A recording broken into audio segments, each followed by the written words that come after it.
पिछले पाठ में हमने देखा था जो महाभाष्य का वचन है अक्षरम नक्षरम विद्यादश्नोतिर्वा सरोक्षरम, इस श्लोक को, उसमें एक प्रश्न आया था किमर्थम उपदिश्यते, इस वर्णों का उपदेश क्यों कर रहे हैं, जबकि उन रिल्लिक आदि में तो वर्णों का उपदेश हो चुका है, फिर उनका उपदेश के विषय में आप क्यों बता रहे हैं, ऐसा प्रश्न वहाँ पर उठता है।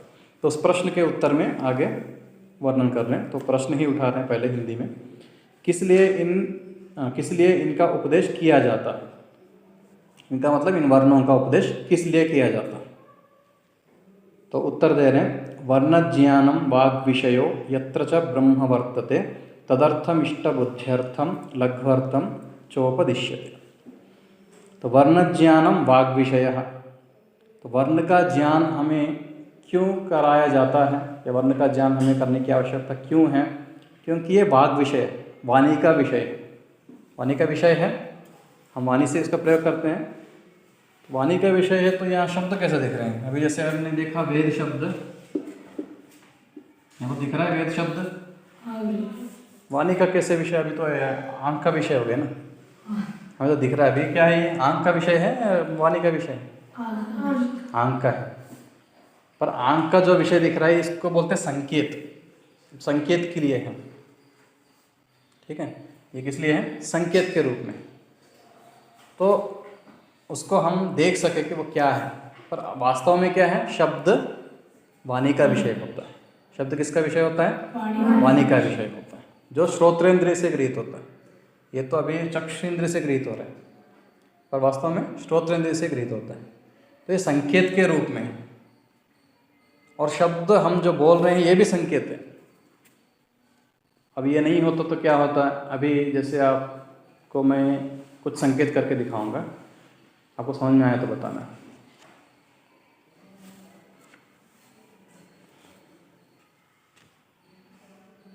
कुछ समझ में आया, नहीं आया ना।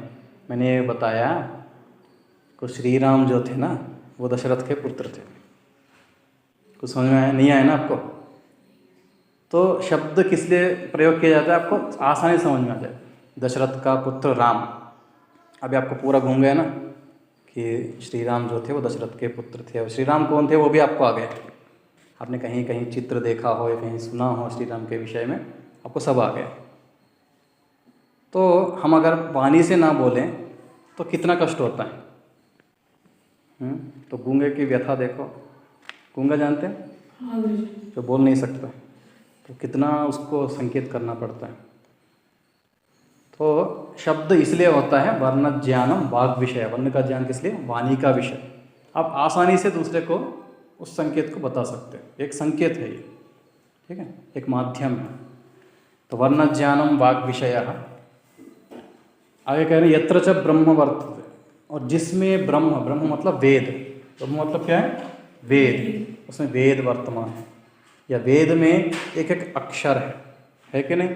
अब वेद पुस्तक देखते हैं, अभी आपको लिपि के रूप में दिख रहा है, पहले लिपि नहीं थी, पहले वेद को कहते थे श्रुति, सुन करके। तो वही बताया ना वर्ण ज्ञानम वाग विषय, वाग विषय क्या है, श्रुति, सुन करके। तो सुन करके याद करते थे पहले, फिर बाद में लिपि आ गई, बाद में फिर उसको नोट किया गया। तो नोट किया गया वो चक्षु का विषय हो गया, पर शब्द क्या है, श्रोत्र का विषय, तो श्रुति के रूप में पहले था। तो वेद भी जिसमें ब्रह्म वर्तमान है, जिसमें वेद वर्तमान है। तदर्थम इष्ट बुद्ध्यर्थम, तदर्थम मतलब तत् मतलब कौन सा, वो ज्ञान, ज्ञान के लिए। वर्ण को उपदेश किस लिए किया जाता है, ज्ञान के लिए, या शास्त्रों में प्रवृत्ति के लिए। अब आप किसी पुस्तक को पढ़ना चाहते हैं, आपको अक्षर ही नहीं आते तो कहाँ से पढ़ेंगे? आप में से मलयालम कोई नहीं जानता ना, आपको मलयालम का एक पुस्तक ला के दें तो पढ़ पाएंगे? नहीं पढ़ पाएंगे। पहले मलयालम के एक एक अक्षर को समझना पड़ेगा, जानना पड़ेगा, तब आप वो मलयालम के जितने भी शास्त्र हैं उसमें प्रवृत्ति आपकी हो सकती है। ऐसे अभी जो अपनी लिपि है, ब्राह्मी लिपि, क्या कौन सी लिपि है? देवनागरी लिपि, ठीक है, पहले ब्राह्मी लिपि थी।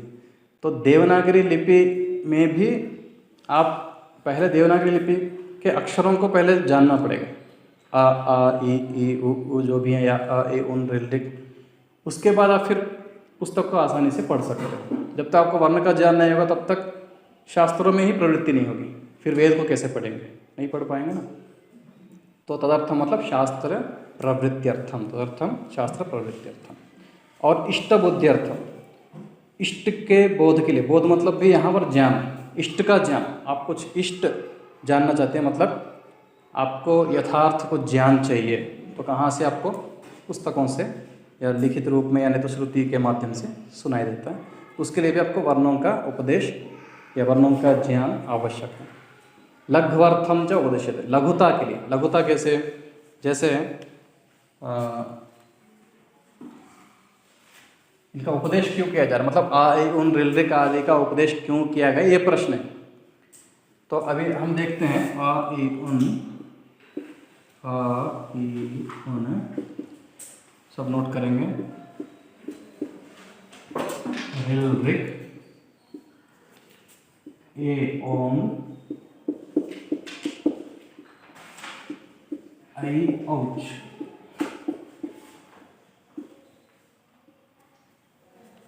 यहाँ लघ्वर्थम, लघ्वर्थम मतलब छोटा करने के लिए। अब छोटा कैसे करेंगे? यहाँ पर देखो, हम यहाँ से यहाँ तक मैं 2 शब्दों में बताऊंगा, सिर्फ 2 शब्दों में। कैसे? अच्छ, यहाँ से यहाँ तक पूरा बता दिया मैंने 2 शब्दों में। लघु हो गया ना, छोटा हो गया ना। तो लघ्वर्थम, लघु करने के लिए आ एवं रिल्रिक आदि का उपदेश किया जा रहा है। तो अच्छ में क्या क्या था? स्टार्टिंग से लेना, यहाँ से प्रारंभ से लेना है। आ ई उ, इसको छोड़ देना है, ना को छोड़ देना, रे रे क को छोड़ देना, ए ओ गा को छोड़ देना, आई ओ। तो क्या क्या आ गया अच्छ में? आ ई उ रे रे ए ओ आई औ। इतने छोटे शब्द में अच्छ में लघु हो गया ना। लघु मतलब छोटा होता है, गुरु मतलब बड़ा होता है। तो ये लघु है, मतलब छोटा है, इसके लिए उपदेश किया गया है। प्रत्याहार जो पढ़े हैं, आयुन रिल्रिक आदि का उपदेश इसीलिए किया गया। लघ्वर्थम च उपदिश्यते। अब इसका प्रयोजन बताया। अब आगे कह रहे हैं, सो अयम अक्षर समाम्नायो वाक् समाम्नायः पुष्पितः फलितः चंद्र तारकवत् प्रतिमंडितो वेदितव्यो ब्रह्मराशि सर्ववेद पुण्य फलावाप्तिश्चास्य ज्ञाने भूति। सो अयम अक्षर समाम्नाय, तो इस प्रकार से जो अक्षर समाम्नाय मतलब अक्षरों का जो समूह है, वाक् समाम्नाय, वाक् समाम्नाय मतलब वाणी का समूह, वाणी का समूह है। और पुष्पितः, पुष्पित है। पुष्पित कैसे? पुष्प मतलब क्या होता है? फूल होता है। यहाँ कैसे फूल है? यहाँ कैसे फूल है? जैसे हमने शब्द देखा, वर्णोच्चार शिक्षा ही ले लो, शिक्षा। यहाँ कैसे फूल है? एक एक अक्षर से एक शब्द बन गया, श ई क श आ, एक एक अक्षर से एक शब्द बन गया ना, ये पुष्पित हो गए। ठीक है? ऐसे व्याकरण, एक एक शब्द से एक शब्द, एक एक अक्षर से एक एक शब्द बन रहा है, ते पुष्पित हो गए, मतलब एक फूल के जैसे बन गए। उसके बाद फिर कह रहे हैं आगे फलिता, फलित मतलब फल भी लगता है इसमें। फल कैसा है? इसका अर्थ, शब्द तो हमने जान लिया। अब जैसे मैंने जाना वेद, वेद शब्द एक फूल के जैसे है, पुष्प जैसा है, पर वेद का अर्थ क्या होता है?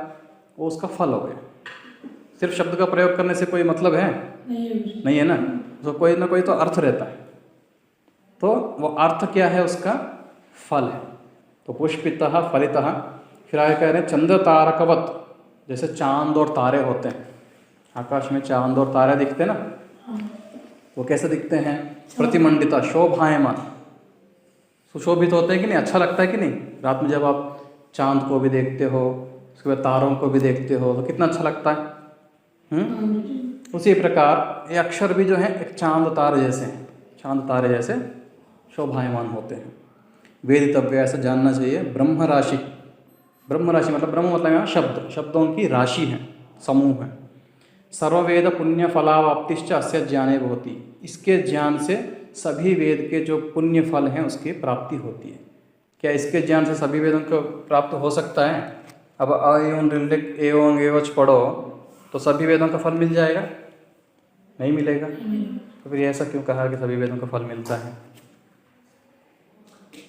तो ये इसलिए कहा है कि पहले इसको जानो, अक्षरों को जानो, फिर उसके बाद आप शब्दों को पढ़ना प्रारंभ करोगे।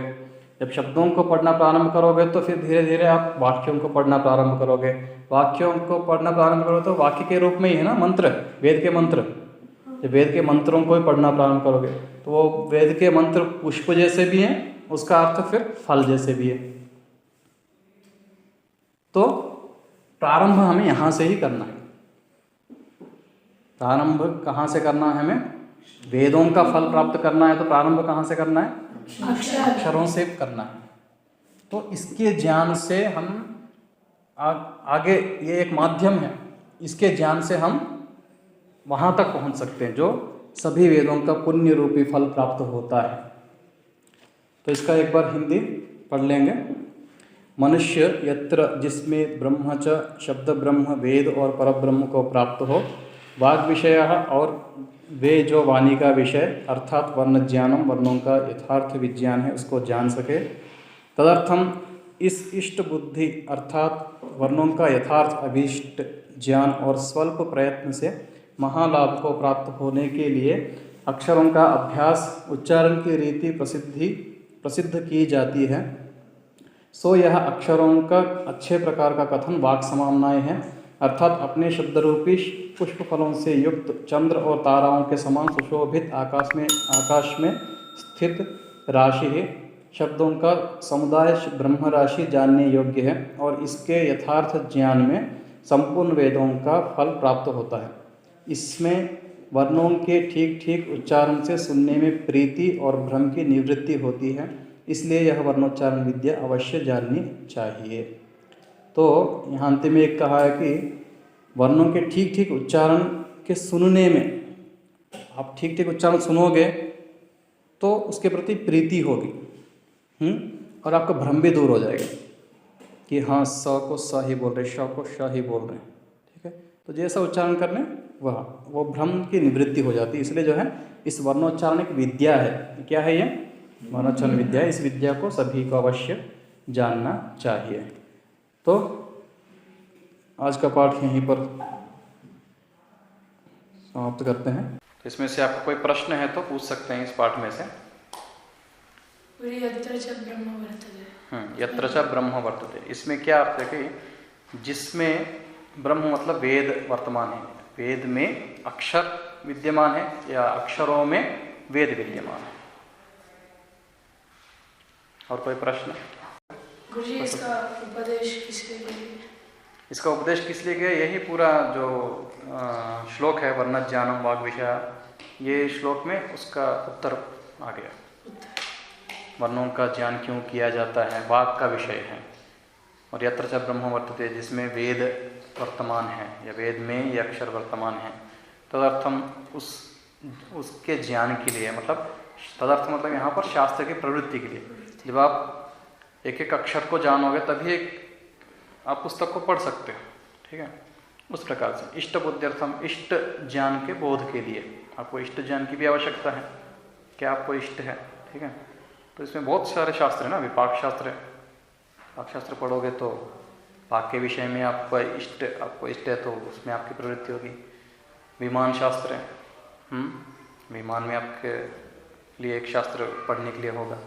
उसके बाद कोई और भूगोल से संबंधित है, खगोल से संबंधित है, गणित से संबंधित है, किसी से भी, तो उसके लिए पहले प्रारंभ यहाँ से होना है।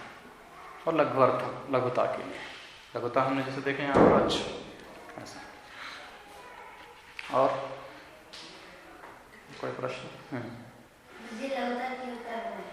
लघुता क्यों कर रहे हैं? लघुता इसलिए कर रहे हैं कि हम थोड़े में ही बहुत सारा कह देते हैं। हम अगर अचोन्त्यादिटी सूत्र है, अचोन्त्यादिटी को कैसे कहना पड़ेगा?